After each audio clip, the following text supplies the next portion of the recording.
Hello, and welcome to Cracking the Cocoon, brought to you by Embrace Your Passion with Mentoring Metamorphosis. This is the podcast where we help you spread your wings at any stage. I am Sierra Sullivan, and if you're ready to get cracking, then let's jump in. Hello, and welcome to this week's episode, where we're going to be talking about the problems with practicing positivity. Gotta love the alliteration there, right? I had to work on that for a few minutes to make sure and get some good P sounds to try not to pop into my microphone, right? So I got to thinking about this because I noticed in just different people I've been interacting with lately, not clients specifically, actually, more non-clients. My clients are a little bit further ahead on this journey, that more often than not, when I talk to people or I'm around people who have a tendency to live in a very negative space and everything is a problem and everything is meh and whatever else, I become very aware suddenly when they say something positive. And so over the course of the past few weeks, I've been around a few people who've been living in a very negative state, and while I can offer as much assistance as I can on a, non-client basis, just being friends or family or neighbors or a person in a grocery store, I also try and keep my opinion to myself, right?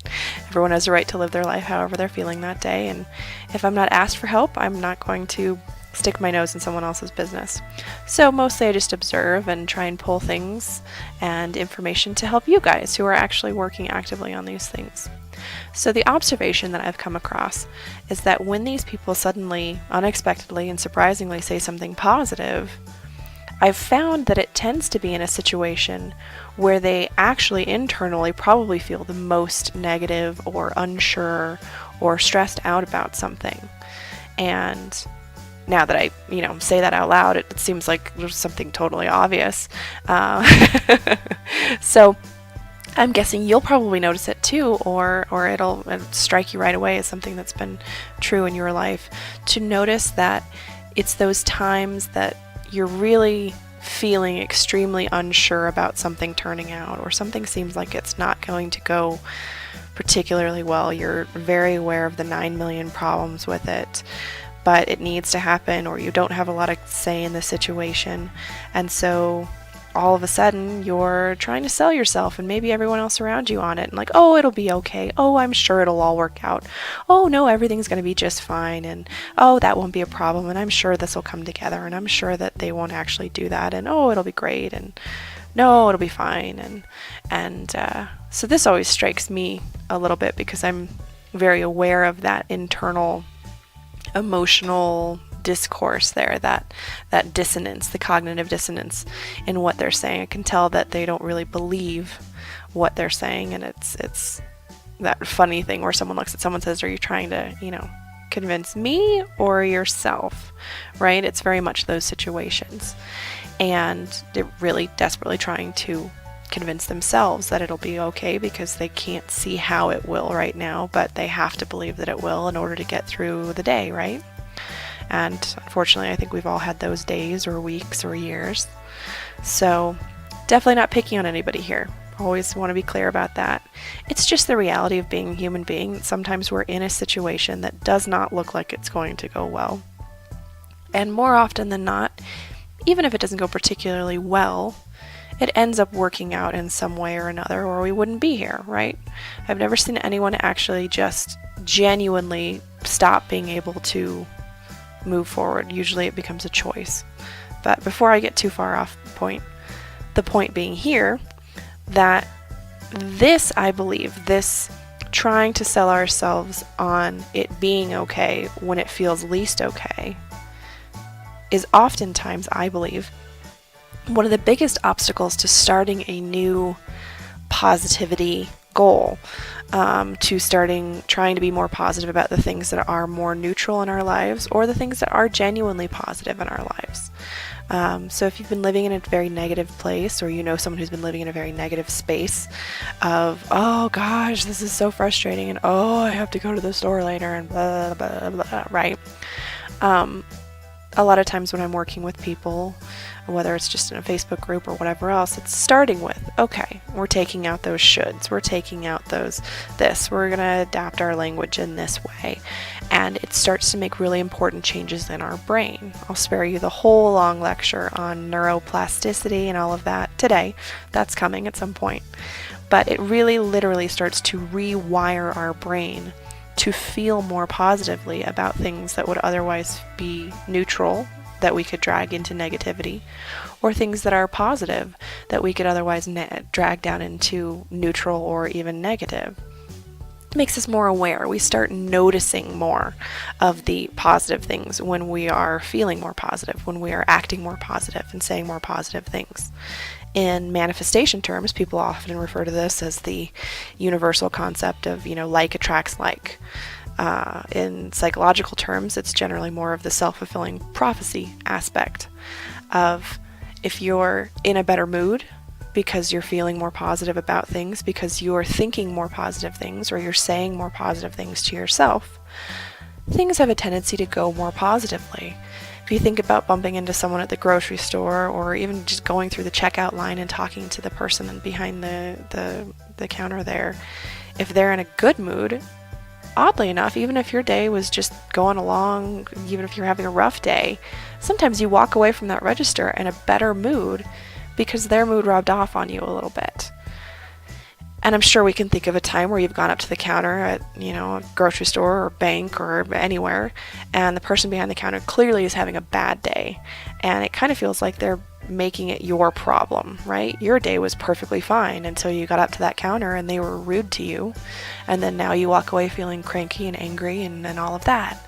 So your mood can be contagious. So not only will you attract more people who are in a better mood, more positive people, because they can see that you're in a positive state and they're not risking being dragged down into negativity by, coming up to you and having a chance of you being rude, but also the people around you who are living in a more neutral space will be influenced into a more positive space by you being more positive. So this is one of those many places that I talk about with people. By making a relatively small change on your own end, it can have this huge impact on the environment around you, not just in changing the world for making it a better place kind of a thing, but in changing how that recycles back to you, how that reflects back to you. I hear people all the time, well, if everyone was nicer to me, then I'd be in a better mood. Well, unfortunately, oftentimes it starts in the reverse. If you can be in a better mood, suddenly everyone's nicer to you. It's funny how that works. So, that obstacle that we started talking about earlier is that a lot of times when I work with people, especially coming out of things like anxiety, depression, things like that, it's such a long-held pattern that we've kind of dug into our mind of, oh dear, I like to think of Eeyore kind of in our heads, oh bother, it's not going to work out, and oh no, this isn't, I'm sure it'll rain later, and there's this tendency to not want to fall from that heightened place, to not want to be disappointed. So it's almost as though if we keep ourselves in a disappointed or low place, we won't have to feel that downwardness of going from feeling hopeful or excited or something into, oh, it didn't work out. Long term, we can overcome that by being able to pull ourselves right back up. Kind of gives you a little bounce. You can even go a little bit higher and more positive with each of those bounces. But that's long term. Short term, it's just practice. It's practice of catching yourself in those things.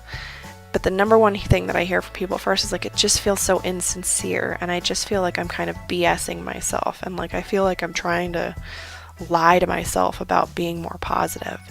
And that's where this observation from earlier comes in, is that really we may not realize that for years and years and years, some of the only times that we've been doing any kind of positive self-talk to ourselves has been when we are at the very most BSing ourselves, trying to convince ourselves that something is okay when we know for a fact it isn't, or when we know for a fact that it sure doesn't seem like it's going to be anyways. So it's natural when you first start trying to practice positivity, trying to say positive affirmations, or even just trying to adjust your languaging from, oh, I'm sure that won't work out, to, well, I'm not sure that it won't work out. It's possible that it could work out. And kind of working up from there to like, oh, it'll figure itself out and I'm sure it'll be fine. And, well, crazier things have happened. Worst case scenario, it'll all work out in some way. Or worst case scenario, I'm sure that this will come through and so it'll be okay. Or, there's a progression over time. You don't just become super excited Princess Poppy overnight, right? It's a wonderful Trolls reference for those of you that watch Trolls. But speaking of Trolls, that's another way that you can kind of help yourself start to get over that initial hump of feeling like you're BSing yourself. Eventually you are going to have to be the one correcting and changing and increasing your positive thoughts and whatnot. But it can be a lot easier to start off with a little bit of additional support. If there's someone else in your life who wants to kind of buddy up and be your positivity partner in this, great. You guys can help catch each other in a kind, positive, loving way. And like, hey, I just heard a should. Or, oh, well, is everything really that bad? Or, whatever else, you guys will figure it out.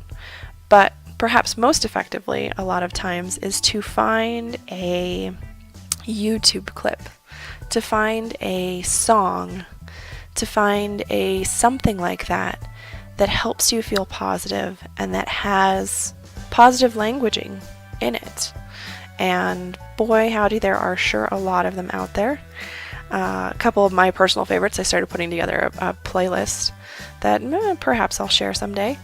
One of my favorites on there, though, comes from Trolls, which is why I thought to mention it here. And it's that song she has in there about, if you knock me over, I'll get back up again. And there's such beauty to me in that song because she goes, everyone assumes that Princess Poppy, if you've seen the movie, is just totally kind of a ditz and she's just all parties and positivity and whatever else. Of course, looking at her life, things have been pretty smooth. They haven't had to deal with the Bergens, they haven't had to deal with any of that stuff for so long, so she's been able to be in just boundless positivity all of this time. Meanwhile, someone like Branch, someone like, some of the other people have dealt with some of the scarier things, and so they have that kind of, some people would refer to it as more even-keeled, but more concerned nature of, I don't want to just be positive, I don't want to just be whatever else because bad things happen, and their awareness holds on to that negativity, right? Try not to give any spoilers for those of you who haven't seen it. So, this song of, if you knock me over, I'll get back up again, obviously that in and of itself can be a really helpful thing to kind of start programming your mind with, that idea of resilience, because we all do get knocked over, but we all do get back up again. What speed we get back up in, how we get back up, or some would say how we kind of crawl along, even in some aspects, can vary, but we all get back up again. There's all those great inspirational things on Facebook about you've survived 100% of the things that you've been through so far, right? So all of those times that you thought that it couldn't get worse or it couldn't get better, that you were just never going to be able to deal with this, you just can't even with this, somehow you did, and it got you to today. And so focusing on the fact that you did, the fact that you have made it through 100% of the things that you've been through so far, somehow, some way, is your way to making it through everything that's coming up. Positive, negative, neutral, and beyond. So picking out a fun song like Get Back Up Again is a great option. There's tons of other ones. Katy Perry's real good for positive ones. Roar is a favorite of mine and a lot of people's. Firework is a great one. You got Taylor Swift's Shake It Off. Pop music in general actually is quite good for a lot of positivity, and it's very infectious. It gets stuck in your mind. A few other favorites are from the Lego movie, that everything is awesome. Granted, I know that's meant to be kind of brainwashy in the movie. I don't really care. It has positivity to it that once you get over that initial I'm BSing myself hump, is kind of fun. Plus, it's great to get stuck in your head of just everything is awesome. Everything is great when you're part of a team. You can be a team with yourself. You can be a team with the people around you. One more favorite that I can think of off the top of my head is from the Muppet movie with Jason Segel and Amy Adams. And there's that song that I've got everything that I need right in front of me. Nothing's stopping me. Nothing's getting in my way. And so embracing that almost ridiculous at first level of positivity can help you balance back down to a more natural, everyday kind of positivity. By no means should you overlook, and there was a should, by no means do you want to overlook the things that go on around you, the things that need help. You know, you're not going to just gloss over everything and stop going to work because you're so positive, or stop doing whatever else.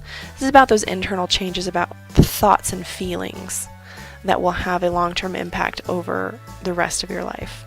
Your actions, the actions of others to you, things like that.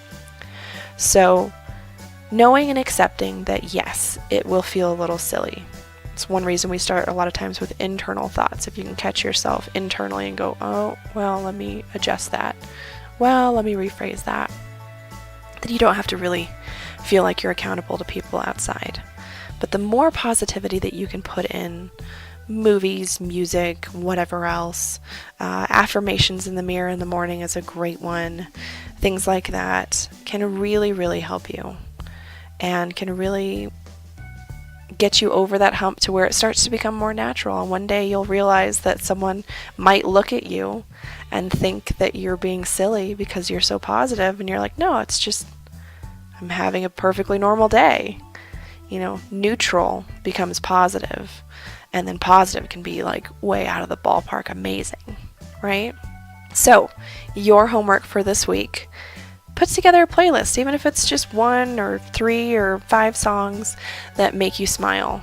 Look at the lyrics if you haven't before. I know a lot of people don't always pay tons of attention to the lyrics, but kind of think about what you're putting in there and make sure that it's something that's positive. And by no means does it have to be just pop songs. There's actually a new song by Eminem, well, relatively new, called Walk on Water.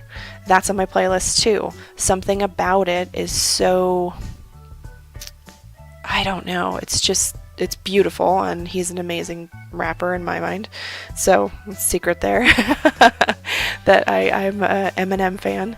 But if you look at the lyrics, or I give the listen to the song, Beyonce's in it too. She's got a little sort of piece in there that's really beautifully done. And again, it's kind of pulling out of that place of, he talks in there about people trying to tear down his confidence and the pressures and the this and the that. And he's kind of showing the reality behind what it's like to be him and his career.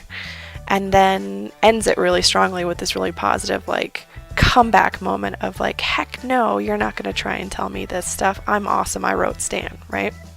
So check that out if you haven't already, even if you're not usually into rap or Eminem or whatever. It's a good one, even if you just read the lyrics. So you do you.